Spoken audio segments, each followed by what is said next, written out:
ये बात है 1707 ईस्वी की, जब औरंगजेब के बड़े बेटे बहादुर शाह गुरु गोविंद सिंह जी को मदद करने के लिए पत्र लिखते हैं। जानते हैं पूरा इतिहास गुरुद्वारा मोती बाग साहिब का, कि यहाँ पर असल में क्या घटना हुई थी और क्यों मुगलों के इतने अत्याचार करने के बाद भी गुरु गोविंद सिंह जी मदद करने के लिए तैयार हो जाते हैं, और कैसे 1965 में गुरुद्वारा साहिब को होंद में लाया गया। तो शुरू करते हैं। ये बात है जब औरंगजेब की मृत्यु के बाद दिल्ली के लाल किले पर काफ़ी लोग कब्जा करने के लिए आ गए। तब औरंगजेब के सबसे बड़े बेटे बहादुर शाह ने मदद के लिए गुरु गोविंद सिंह जी को पत्र लिखा, क्योंकि वह भी लाल किले की गद्दी को पाना चाहता था। अब सबसे बड़ी बात ये आती है कि मुगलों के इतने अत्याचार करने के बाद भी गुरु गोविंद सिंह जी भाई नंदलाल जी के कहने पर मान जाते हैं। इसका भी एक बड़ा कारण था। ये बात है 1704 ईस्वी की, क्योंकि जब औरंगजेब गुरु साहब पर धोखे से हमला करता है पहाड़ी राजों के साथ मिलकर अनंतपुर साहब पर, तब बहादुर शाह ने हमले में साथ नहीं दिया था और बड़ी बहादुरी से उसका विरोध किया था। इसके कारण उसको औरंगजेब ने जेल में डाल दिया था। बहादुर शाह और मुगलों के मुकाबले काफ़ी अच्छा इंसान होने के कारण गुरु साहिब मदद करने के लिए मान जाते हैं। वह 1707 ईस्वी में पहली बार दिल्ली में इस जगह आते हैं। इस जगह को पहले मोची बाग कहा जाता था, क्योंकि यहाँ पर काफ़ी मोचियों का कारोबार होता था। समय पड़ने पर यह स्थान मोती बाग गुरुद्वारा साहिब नाम के साथ प्रसिद्ध हुआ। जब गुरु साहब वहां पर पहुंचते हैं तब वह किसी ऊंची जगह पर जाकर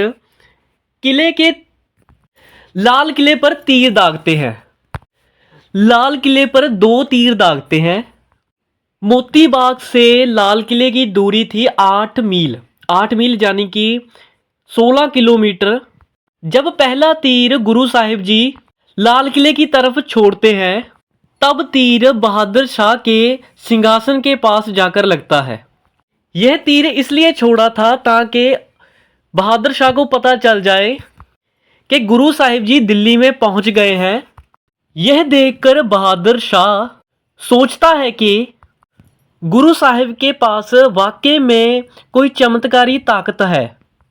लेकिन तभी गुरु गोविंद सिंह जी दूसरा तीर दागते हैं। उस पर एक चिट्ठी लगी होती है। उस पर गुरु साहिब जी लिखते हैं कि यह कोई चमत्कार नहीं है, ये तीरंदाजी की एक कला है। उस समय बहादुर शाह बहुत खुश हुआ, क्योंकि तब गुरु साहिब जी उनकी मदद के लिए आ चुके थे। और ये था गुरुद्वारा मोती बाग साहिब का इतिहास।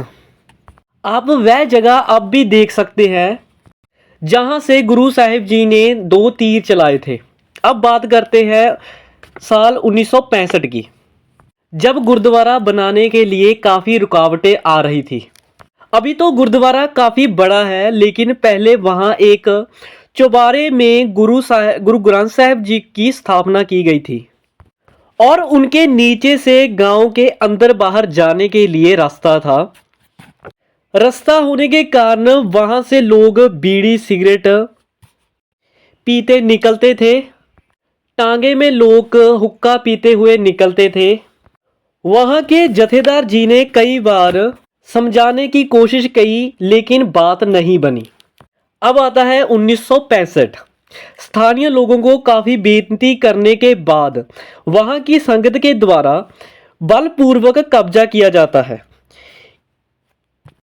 कोर्ट में केस जाता है और केस को जीत लिया जाता है। गुरुद्वारा बनना शुरू हो जाता है।